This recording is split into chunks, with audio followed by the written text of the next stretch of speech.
मयुरी गायकवाड आपल्या Zee studio चॅनलवर तुमचं स्वागत आहे। मी गेल्या व्हिडिओमध्ये ते यू हे करून घेतलेलं आहे। सो आता आपण ही शी इट हे करून घेणार आहे। चॅनलला सबस्क्राइब करा, लाईक करा, फॉलो करा। व्हिडिओ स्टार्ट करूया। परत आता काय बघूया आपण ही सब्जेक्ट कुठला घेतला आपण ही घेतला। आता सांगितलं एखाद्या एक्झाम मध्ये की सब्जेक्ट आहे तो ही वापरा आणि त्याचं पास्ट मध्ये कन्वर्ट करा। कसं करणार आपण ही आता हीला आपण वेर घेणार का नाही घेणार? का नाही घेणार? कारण ही जर असलं तर तिथं काय येतं वॉज येतं। आता वेर कुठे घेतलं आपण यूच्या इथं पण घेतलं आणि वीच्या इथं पण आपण काय घेतलं वेर घेतलं। पण आपण हीच्या इथं घेतोय का वेर? नाही। वेर कुठे कुठे घेतलं आपण वीच्या इथं वेर घेतलं, यूच्या इथं वेर घेतलं, देच्या इथं वेर घेतलं। पण आपण हीच्या इथं घेतोय का? ही म्हणजे मराठीत काय म्हणतो आपण तो। ही म्हणजे काय आलं पुरुषवाचक आलं। ही म्हणजे आपण काय म्हणतो तो माणूस, हे काय आलं पुरुषवाचक आलं। किंवा हा माणूस हे काय आलं पुरुषवाचक। सो ही वॉज येणार का? वॉज येणार कारण पास्ट मध्ये जर तुम्हाला सांगितलं की तो लेटर लिहित होता असं इंग्लिश मध्ये कन्वर्ट करा, तर कसं तुम्ही कन्वर्ट करणार? ही वॉज घेणार फक्त write a letter. Write a letter हाय कसं येणार? तिथला सब्जेक्ट काय झाला ही झाला आणि जो टू बीचे रूप आहे भूतकाळी रूप आहे ते कुठलं झालं वॉज झालं। तर ही सोबत तुम्ही काय घेणार वॉज घेणार। जर कधी घेणार वॉज? जर तुम्हाला सांगितलं असलं तर पास्ट मध्ये कन्वर्ट करा असं जर सांगितलं असलं तर तुम्ही काय घेणार वॉज घेणार। ओके समजलं की वॉज येणार राईट अ लेटर।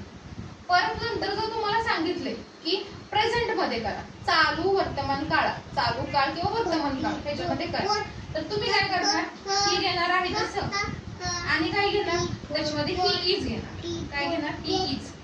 इज काय ना राईट अ लेटर। किती सिंपल आहे। He is write a letter. Is कुठे येणार प्रेझेंट मध्ये। प्रेझेंट मध्ये काय सांगितले वाक्य तयार करायला लावले। इज घेणार पण कुणासोबत घेणार? जर ही असला तर त्यासोबत काय घेणार?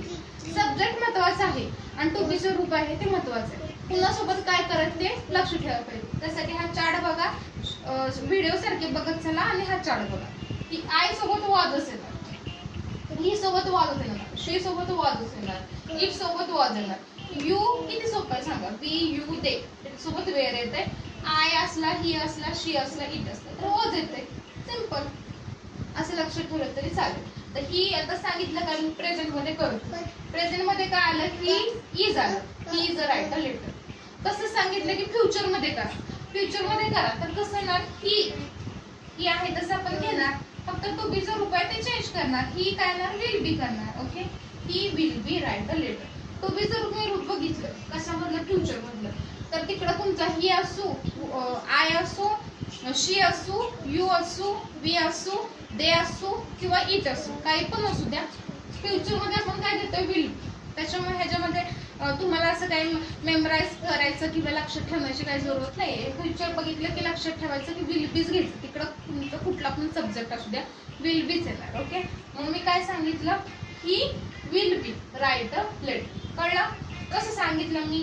दे सॉरी ही असलं तर काय घेतलं, पास्ट मध्ये असलं तर वॉज घेतलं, he was a write a letter. जर प्रेझेंट असलं तर काय घेतलं he is a write a letter. आणि जर फ्युचर असलं तर काय घेतलं he will be write a letter. परत तसंच शीच सेम आलं। शीच कसं आलं सेम, फक्त इथं आपण काय करणार शी करणार झालं। शी करणार म्हणजे शी लावणार आपण, फक्त सब्जेक्टला काय करणार शी हा लावणार। शी म्हणजे काय तर टी। आपण स्त्रीला स्त्रीवाचक जे सर्वनाम असतात त्यांना आपण काय म्हणतो स्त्रीलिंगी जो म्हणतो त्याला शी।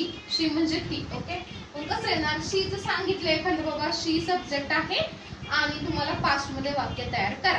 पास्ट म्हटलं की काय सांगितलंय वॉज, शी वॉज काय येईल राईट अ लेटर। ओके मग कसं केलं she was write a letter झालं।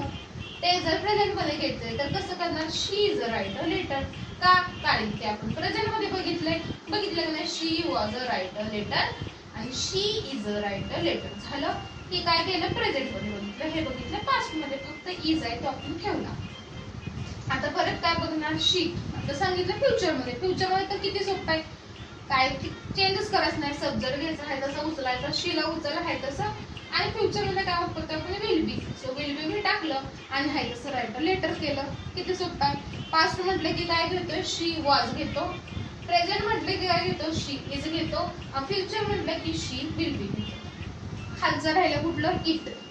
इटला पण आपण सेम तसंच करतो. जसं शीच्या इथं गेलं, वॉचच्या इथं केलं, सॉरी शीच्या इथं केलं, हिच्या इथं केलं, तसंच इटच्या इथं पण आपण तसंच करत आहे. इटच्या इथं काय करत आहे आपण, इटला पण आपण कुठले रूप वापरत आहे तर इट. ओके, पास्ट मध्ये म्हटलं की कुठलं वापरतोय, वॉजच वापरतोय. So it was writer letter. So simple. Past मध्ये इट घेतोय, सब्जेक्टला घेतोय इट म्हणजे ते. इट मध्ये काय करतोय आपण, वॉज घेतोय. पास्ट मध्ये घेतोय वॉज घेतलं, वॉज घेतलं, हे काय रूप घेतलं, रायटर लेटर हाय तसं केलं. एखाद्यानं सांगितलं एक्झाम मध्ये बाबा आलंय की प्रेझेंट मध्ये करा, इट हे सब्जेक्ट वापरून प्रेझेंट मध्ये करा, किंवा असं पण येऊ शकतं तुम्हाला वाटत येतील it is a writer letter. It is writer letter. Okay, असं जर दिलंय तर हे विचारतील की हे जे वाक्य आहे ते कुठल्या ह्याच्यामधलं आहे, कुठल्या काळातलं आहे, तर हे कुठल्या प्रेझेंट काळातलं आहे, प्रेझेंट टेन्स मधलं आहे. ते काळ पूर्ण डिटेल मध्ये शिकवणार आहे. पण हे तुम्ही ना, हे जर चार्ट तुम्ही करून घेतला व्यवस्थित ना, तुम्हाला पुढे काळ एक पण असं तुमचा काळात प्रेझेंट मध्ये काळामध्ये तुमचा मार्क जाणार नाही. मग हे it is writer letter. Okay, आणि परत नंतर हे कशामध्ये घेतलं, प्रेझेंट मध्ये घेतलं. हे कशामध्ये घेतलं मी, पास्ट मध्ये. आता सांगितलं काय, फ्युचर मध्ये घ्या. फ्युचर मध्ये काय करणार, फक्त विल बी टाकणार, it will be writer letter. किती सोपं झालं, it will be writer letter झालं. सो आपला व्हिडिओ आहे तर पुढच्या व्हिडिओमध्ये मी नेक्स्ट व्हिडिओमध्ये हे सगळं करून घेते. आपण अजून एकदा बघूया मी काय काय सांगितलं तुम्हाला. It, I, was. Okay, subject I असला तर पास्ट मध्ये वॉज वापरायचं, प्रेझेंट मध्ये एम वापरायचं, फ्युचर मध्ये विल बी वापरायचं. जर सब्जेक्ट वी असला तर पास्ट मध्ये वेर वापरायचं, प्रेझेंट मध्ये आर वापरायचं, फ्युचर